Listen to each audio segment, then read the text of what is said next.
ஒவ்வொரு வாரமும் நம்ம டாக்டர் ஷோல ரொம்ப அழகா பல வித்தியாசமான டாபிக்ஸ் பத்தி பேசிட்டு இருக்கோம். இந்த வாரம் நம்ம எதை பத்தி பேச போறோம்னு பாத்தீங்கன்னா ஞாபக மறதி. ஞாபக மறதின்றது ஒரு ரொம்ப காம்ப்ளிகேட்டான விஷயம் இல்லை. ஆனா எல்லா வயசையும் பாதிக்கக்கூடிய ஒரு பிரச்சனை. ஞாபக மறதி சின்ன வயசுலயே வந்துச்சுன்னா எல்லாருக்கும் ஒரு பயம் நியாயமா வர ஆரம்பிச்சிடும். ஒருவேளை நமக்கு வயசாயிடுச்சோ, ஏதாவது பிரச்சனை இருக்குமோ அப்படின்ற அந்த பயம் நியாயமா எல்லாருக்குமே வரக்கூடியதுதான். இந்த ஞாபக மறதி பிரச்சனை உங்களுக்கு எப்படியெல்லாம் இருக்கு, உங்களை எப்படிலாம் பாதிச்சிருக்கு? அம்மா ஏதாவது வாங்கிட்டு வர சொல்கிறாங்க. நான் நாளைக்கு சப்மிட் பண்ணுறன்றத ப்ரௌசிங் சென்டர் போய் எடுத்துகிட்டு வருவேன். அப்புறம் வீட்டுக்கு பார்த்தா அம்மா சொன்னதை மறந்துருப்பேன். அம்மா செமையாக திட்டிருப்பாங்க. உனக்கு இருக்க பிரச்சனை ரொம்ப காமன் பிரச்சனை. ப்ரௌசிங் சென்டர் போட்டு அம்மாவே மறந்துடுறாங்க. அட்லீஸ்ட் நீ அம்மா சொன்னதை தான் மறந்த பரவாயில்ல.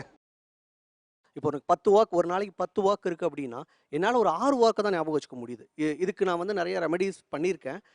டைரிஸ் யூஸ் பண்ணியிருக்கேன். Even I have a board in my cabin, எழுத்தாப்பிலே வச்சு கூட எழுதியிருக்கேன். பட் இருந்தாலுமே even though I have a time to complete that work, but என்னால் அதை பண்ண முடியலை. என்னால் ஒரு 6 ஒர்க்ஸ் ஞாபகம் வச்சுக்க முடியுது.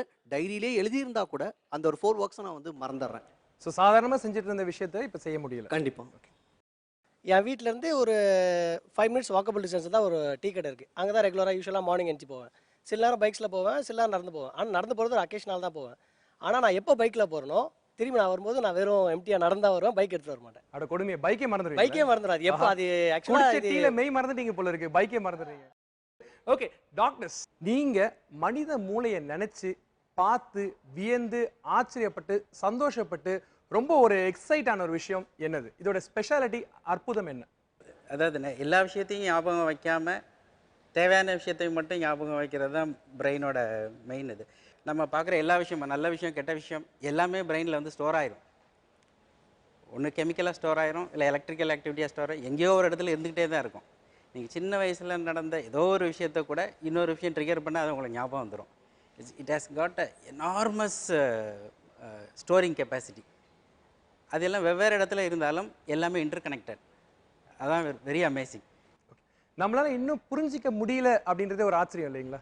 நிறைய இருக்குது. நிறைய விஷயங்கள் நம்ம இதுவாக இருக்கலாம் அப்படின்னு தான் சொல்கிறோமே தவிர நிறைய விஷயம் ப்ரூஃபே இல்லை. எப்படி உடம்புல காயம் ஏற்பட்டால் உடம்பால் தன்னைத்தானே ஆற்றிக்க முடியுதோ அதே மாதிரி மனசுக்கும் மூளைக்கும் தன்னைத்தானே ஆற்றிக்கிற கெப்பாசிட்டி அதுக்கு இருக்குது. ஸோ நிறைய சந்தர்ப்பங்களே இவங்க சொல்கிறது நான் ஏதோ வேறு ஏதோ யோசனையில் இருந்தேன், இப்போ நடக்கிறத நான் ஞாபகம் வச்சுக்கலன்னு சொல்கிறது மெமரியில் வேறு சேனல்ஸ் இருக்குது நம்ம பிரெயினில். ஒரு சேனலில் மட்டும் நம்ம பிரெயின் வேலை செய்யலை, பல சேனல்கள் ஓட்டுறதுனால சம்டைம்ஸ் அப்படி டிஃபிகல்ட்டி வருது. ஸோ ஆடியன்ஸ், உங்களுக்கு ஞாபகத்தை பற்றி ஏதாவது குவெஸ்டின்ஸ் இருந்துச்சுன்னா தாராளமாக கேட்கலாம். என்னைக்காவது ஒரு நாள் நான் தூக்கம் இல்லாமல் 12-1 மணி வரைக்கும் எதனோ ஒரு பிரச்சனையில் தூங்காமல் இருந்தால் டோட்டலாக எனக்கு அன்னைக்கு ஃபுல்லாக ஞாபகம் வரல.